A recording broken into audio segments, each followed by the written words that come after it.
Hey everyone, welcome to this explainer. Today, we're literally throwing out the fads, the wild trends, and the extreme diets. Instead, we're diving straight into the actual, science-backed drivers of sustainable weight loss. I am so excited to share this with you, so let's jump right in. So, why does losing weight feel so incredibly impossible for so many of us? We've all been there, right? Enduring those exhausting, punishing workout regimens and drowning in endless, conflicting advice about what to eat. We're constantly told that shedding pounds requires this monumental effort and absolutely perfect discipline. But what if the science tells a completely different story? What if the real barrier isn't your willpower at all, but just the outdated methods you've been taught? Okay, here's our roadmap for today. We're going to cover 1. Busting weight loss myths, 2. The magic of NEAT, 3. Water-induced thermogenesis, 4. The sleep hormone connection, and 5. Building sustainable habit loops. Section 1. Busting weight loss myths. You hear this one in gyms literally everywhere. The more you sweat, the more fat you burn. But the reality? Sweating is just temperature regulation. That is it. It's simply your body's biological air conditioning. Wrapping yourself up in heavy layers to do cardio or sitting in a sauna for hours doesn't magically melt fat. It just makes you miserable and temporarily dehydrated. This is exactly the kind of unhelpful myth that makes weight loss feel so completely exhausting. Let's rapid fire through a few more of these. First off, starving yourself, it actually slows your metabolism down. Cutting calories that drastically just leads to muscle loss and triggers your body to hold on to fat. Next, carbs are absolutely not the enemy. Whole grains and fruits give you essential energy. Also, skipping meals, that almost always leads to overeating later on because your hunger hormones just go crazy. And finally, eating after 8 p.m. won't magically cause weight gain. It's all about total daily calories, not the clock.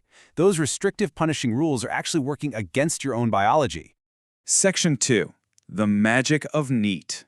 When we look at our total energy expenditure, take a look at the massive block of calories burned by something called non-exercise activity thermogenesis, or NEAT for short. Compare that to the much smaller block for purposeful exercise. We always tend to think that a grueling 1-hour gym session is the only way to burn calories. But NEAT encompasses all the energy you expend making continuous, vital movements throughout your day that aren't actually vigorous exercise. It's basically the hidden hero of daily caloric burn. To really put the sheer scale of NEAT into perspective, consider this: 2,000 extra calories. Research from the Mayo Clinic shows that our work practices play a huge role in our metabolism. If you take someone working a chair-bound, sedentary job and switch them to a highly active occupation, like working out in an agricultural field, that simple occupational change could theoretically increase their energy expenditure by up to an extra 2,000 calories a day. Your baseline daily movement matters way more than we realize. I absolutely love this Albert Einstein quote, which was actually cited in that same Mayo Clinic research paper. Life is like riding a bicycle. To keep your balance, you must keep moving. It perfectly hits the nail on the head. Simple, continuous movement is the true key to maintaining metabolic balance. You don't have to be sprinting, You just have to keep the pedals turning.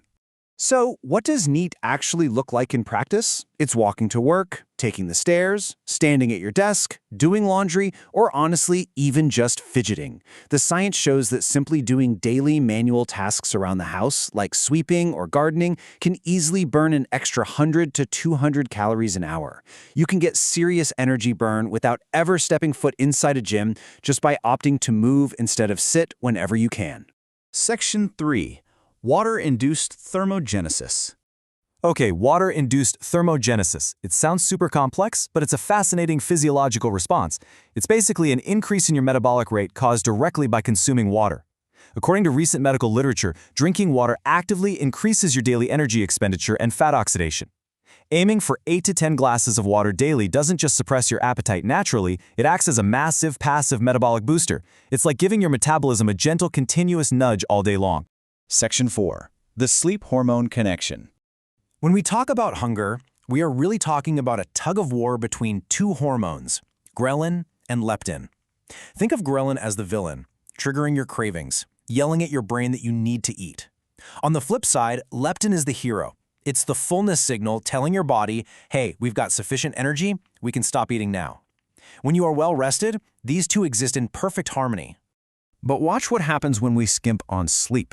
A landmark Stanford University study tracking over 1,000 volunteers showed a staggering 14.9% increase in that hunger-triggering hormone, ghrelin, for folks sleeping only 5 hours a night compared to those sleeping 8. That means just by cutting your sleep short, your body is actively flooding your system with a chemical making you crave more food. And honestly, it gets worse. At the exact same time, those sleep-deprived individuals saw a 15.5% decrease in leptin. So the hunger trigger is turned way up and the fullness signal is completely muted. Your brain is desperately screaming for more calories because it thinks you're in a state of starvation. This is exactly why willpower completely fails when you're tired. You are literally fighting a profound hormonal imbalance. Section 5. Building sustainable habit loops. When it comes to forming habits, your brain essentially operates on a 3-step loop. Step 1 is the reminder, or the cue. Step 2 is the routine, the actual behavior. And Step 3 is the reward. By intentionally mapping out a reminder that triggers a routine and then gives you a positive reward, you begin to physically rewire your brain.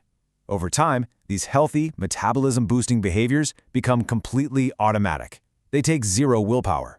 You can totally map this out for your own day. Let's say in the morning, your reminder could be setting your alarm 30 minutes early. That triggers the routine of a short morning walk, leading to the reward of way more energy. In the afternoon, maybe you block your calendar to trigger a quick 10-minute walk after lunch to stabilize your blood sugar. And in the evening, have your phone automatically enter sleep mode at a certain time to guarantee you get that crucial rest to balance out those hunger hormones we just talked about. By automating these loops, you're effortlessly supporting the 4 pillars of metabolic health. That's diet, ensuring you get enough protein and fiber; movement, keeping your daily NEAT high; sleep, sticking to a consistent routine to balance hormones; and stress, utilizing things like mindfulness or meditation. Building habit loops around these 4 pillars keeps your insulin sensitive and literally stops your body from holding on to stubborn fat stores. I want to leave you with this final, provocative thought.